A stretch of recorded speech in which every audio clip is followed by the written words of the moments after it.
नमस्कार दोस्तों, हाजिर हैं आज और एक नई कहानी लेकर सिंहासन बत्तीसी की। आज पांचवी पुतली लीलावती राजा भोज को विक्रम की कहानी सुनाने जा रहे हैं। तो चलते हैं, पांचवें दिन की कहानी सुनते हैं। पांचवें दिन राजा भोज सिंहासन पर बैठने की तैयारी कर ही रहे थे कि पांचवी पुतली लीलावती ने उसे रोक दिया। लीलावती बोली, हे राजन, क्या आप विक्रमादित्य की तरह दानवीर और शूरवीर हैं? अगर हाँ, तब ही इस सिंहासन पर बैठने के अधिकारी होंगे। मैं आपको कथा सुनाती हूँ परम दानवीर विक्रमादित्य की। एक दिन विक्रमादित्य दरबार में राजकाज निपटा रहे थे। तभी एक विद्वान दरबार में आकर उनसे मिला। उसने कहा कि अगर वे तुला लग्न में अपने लिए कोई महल बनवाएं तो राज्य की जनता खुशहाल हो जाएगी और उनकी भी कीर्ति चारों तरफ फैल जाएगी। विक्रम को उसकी बात जच गई और उन्होंने एक बड़े ही भव्य महल का निर्माण करवाया। कारीगरों ने उसे राजा के निर्देश पर सोने चांदी, हीरे जवाहरात और मणि मोतियों से पूरी तरह सजा दिया। महल जब बनकर तैयार हुआ तो उसकी भव्यता देखते बनती थी। विक्रम अपने सगे संबंधियों तथा नौकर चाकरों के साथ उसे देखने गए। उनके साथ वह विद्वान ब्राह्मण भी था।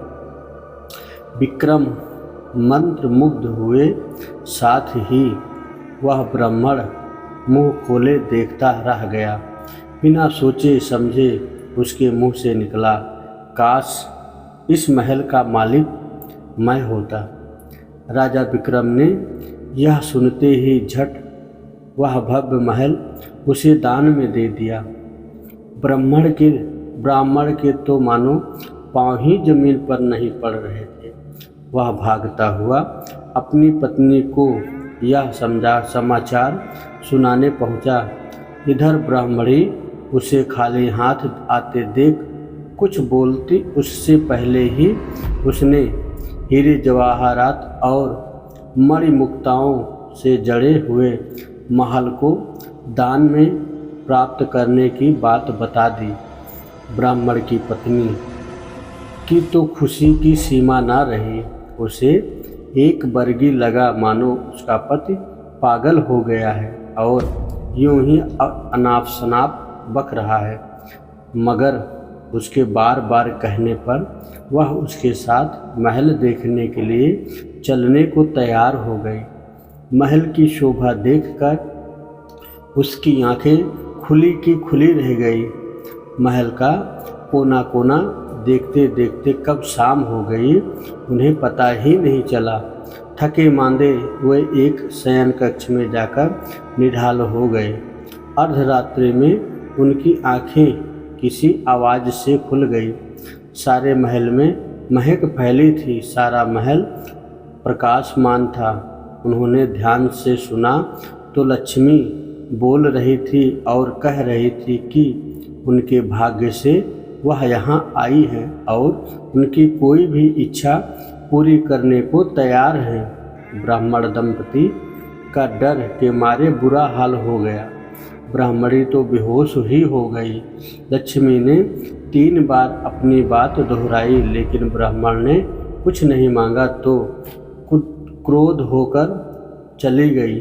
उसके जाते ही प्रकाश तथा महक दोनों गायब हो गए। काफ़ी देर बाद ब्राह्मणी को होश आया तो उसने कहा, यह महल जरूर भुतहा है, इसलिए दान में मिला है। इससे अच्छा तो हमारा टूटा फूटा घर है जहाँ चैन की नींद सो सकते हैं। ब्राह्मण को पत्नी की बात जच गई। सहमे सहमे बाकी रात काट कर तड़के ही उन्होंने अपना सामान समेटा और पुरानी कुटिया को लौट आए। ब्राह्मण अपने घर से सीधा राजभवन आया और राजा विक्रमादित्य से अनुरोध करने लगा कि वे अपना महल वापस ले लें, पर दान दी गई वस्तु को वो कैसे ग्रहण कर लेते। काफ़ी सोचने के बाद उन्होंने महल का उचित मूल्य लगाकर उसे खरीद लिया। ब्राह्मण खुशी खुशी अपने घर लौट आ गया। ब्राह्मण ने से महल खरीदने के बाद राजा विक्रमादित्य उसमें आकर रहने लगे। वहीं अब दरबार भी लगता था। एक दिन वे सोए थे तो लक्ष्मी फिर आई। जब लक्ष्मी ने उनसे कुछ भी मांगने को कहा तो वे बोले, आपकी कृपा से मेरे पास सब कुछ है, फिर भी आप अगर कुछ देना ही चाहती हैं तो मेरे पूरे राज्य को में धन की वर्षा कर दें और मेरी प्रजा को किसी चीज़ की भी कभी कमी न रहे। सुबह उठकर उन्हें पता चला कि सारे राज्य में धन वर्षा हुई है और लोग वर्षा वाला धन राजा को सौंप देना चाहते हैं। विक्रमादित्य ने आदेश किया कि कोई भी किसी अन्य के हिस्से का धन नहीं समेटेगा और अपने हिस्से का धन अपनी संपत्ति मानेगा।